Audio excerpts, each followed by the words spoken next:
അപ്പൊ നമ്മളുടെ ഈ റോഡും ഹൈവേയും 6 വരി പാത പൂർത്തിയായി കഴിയുമ്പോൾ ചില വാഹനങ്ങളെ നിയന്ത്രിക്കണം എന്ന ഒരു അഭിപ്രായം ഉണ്ടാവുകയും അതിനുള്ള ചില ബോർഡുകൾ പലയിടത്ത് സ്ഥാപിച്ചു തുടങ്ങുകയും ചെയ്തപ്പോ നമ്മുടെ നാട്ടിലെ വളരെ പ്രമുഖമായ ഒരു പ്രസ്ഥാനത്തിന്റെ നേതാവ് പ്രസ്താവന ഇറക്കിയിരിക്കുന്നു. ഈ റോഡിലൂടെ നിരോധിച്ചിരുന്ന ഇതൊക്കെയാണ്: JCB, ട്രാക്ടർ, ഓട്ടോറിക്ഷ, ബൈക്ക്. ഇത് ഞങ്ങൾ അധികാരത്തിൽ വന്നാൽ ഈ വണ്ടിയൊക്കെ എല്ലാം ഈ ഹൈവേ കൂടെ പോകാൻ അനുമതി കൊടുക്കുമെന്നതായിരുന്നു അദ്ദേഹത്തിന്റെ പ്രസ്താവന, പ്രഖ്യാപനം.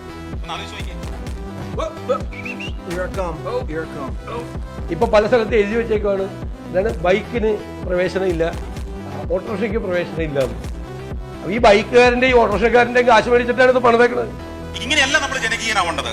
കാലഘട്ടത്തിനനുസരിച്ചുള്ള പുതിയ ടെക്നോളജി അവഗണിച്ചുകൊണ്ടും അതിനെ മറികടന്നുകൊണ്ടും അല്ല നമ്മൾ ജനകീയരാവേണ്ടത്. നമ്മുടെ സമൂഹത്തെ ബോധ്യപ്പെടുത്താനുള്ള ഉത്തരവാദിത്തപ്പെട്ട നേതാക്കന്മാർ കാണിക്കണം. എന്തുകൊണ്ടാണ് ട്രാക്ടറും JCBയും ഈ റോഡിൽ അനുവദിക്കാത്തത്? എത്രയോ 1000 കോടി രൂപ മുടക്കി ഇങ്ങനെ ഒരു അതിവേഗ പാത ഉണ്ടാക്കിയതിന്റെ ലക്ഷ്യം എന്താണ്? അതിവേഗത്തിൽ പോകേണ്ടവർക്ക് അതിവേഗത്തിൽ എത്താൻ വേണ്ടിയാണ്. അതിന്റെ സൈഡിൽ കൂടെയുള്ള സർവീസ് റോഡാണ് ഈ ട്രാക്ടറിനും JCBക്കും ഓട്ടോറിക്ഷയ്ക്കും പോകാൻ വേണ്ടി ഉണ്ടാക്കിയിരിക്കുന്നത്.